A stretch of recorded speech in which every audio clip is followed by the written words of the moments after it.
Well, again, I hope you've concluded that you shouldn't invest in the United States and leave it all for the private equity investors to buy at reasonable prices. My company invests all over the world all the time, and we see the pluses and minuses of various markets, and there's no doubt that there are pluses and minuses of different markets. The United States is obviously not filled with only pluses. We have our negatives as well.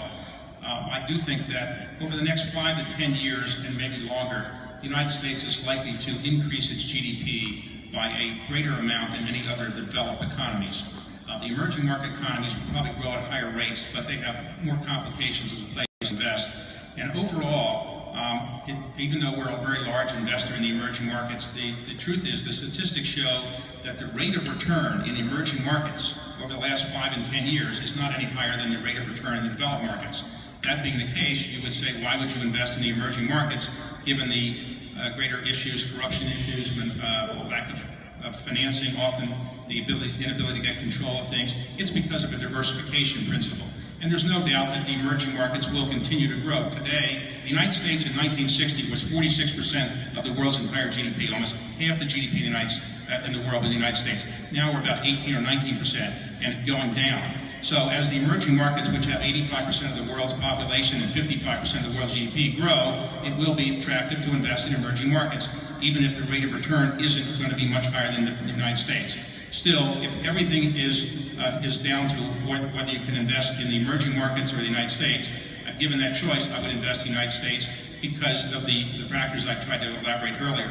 I do think the United States will have its challenges, but I think that very, very few foreign investors who come into the United States ultimately say, I have to get out of the United States, it doesn't work for me, the employees aren't very good, the education isn't very good for our employees' families, the regulations are too complicated. There are challenges like everything in life, but in the end, I think very, very few people who come to the United States to invest or build facilities are disappointed after 5 or 10 years of being here. If anything, they are building more and now exporting from the United States very often to their own countries.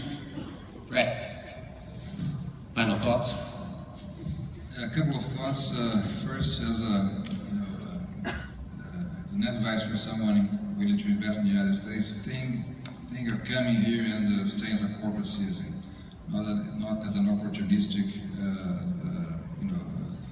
approach, but as a long-term investor. You have to stay here, you have to hire local people, try to avoid moving your management over here. Use local management, they're very capable of, and if you share the values and the visions, they will follow and be aggregated to your goals.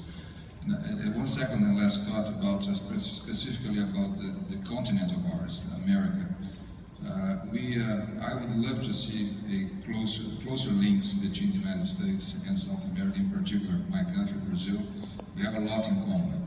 Both colonies of European countries. We are both about 500 years of age.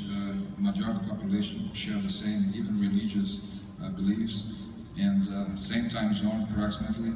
And a lot can be done if there is a political willingness to get those two continents together. Thank you.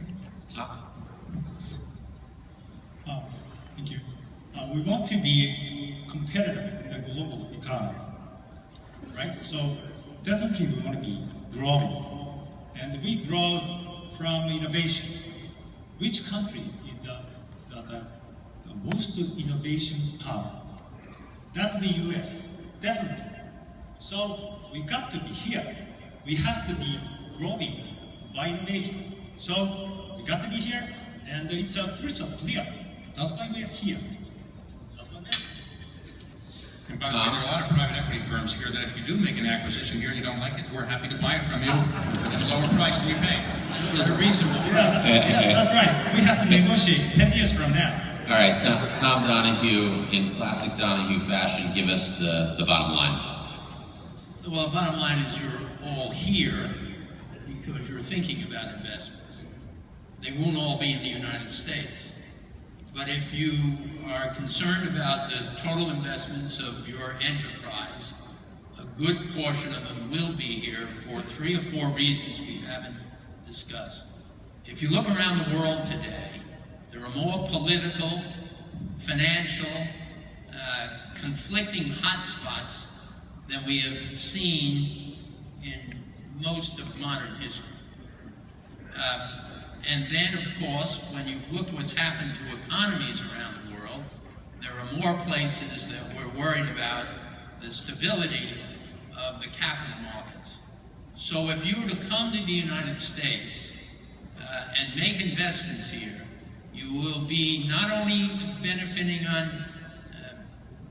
from the people that are creative, you'll not only be benefiting from the rule of law, you'll not only be benefiting from strong capital markets, but you'll be taking your investment to a safe place with stable government, with strong protections in the capital markets, and with a great opportunity to follow what David said in the beginning: go where it's safe, don't go where it sounds tremendous, but where you know that it's going to be stable, the return's going to be there, people are going to treat you fairly, and you have a fair chance in a very, very competitive world to prosper.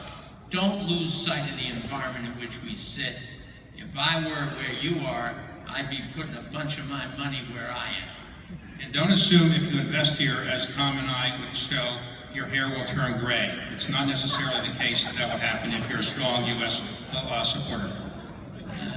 Well, perhaps, depends on the investment. I feel like I'm in a bit of a transition stage here.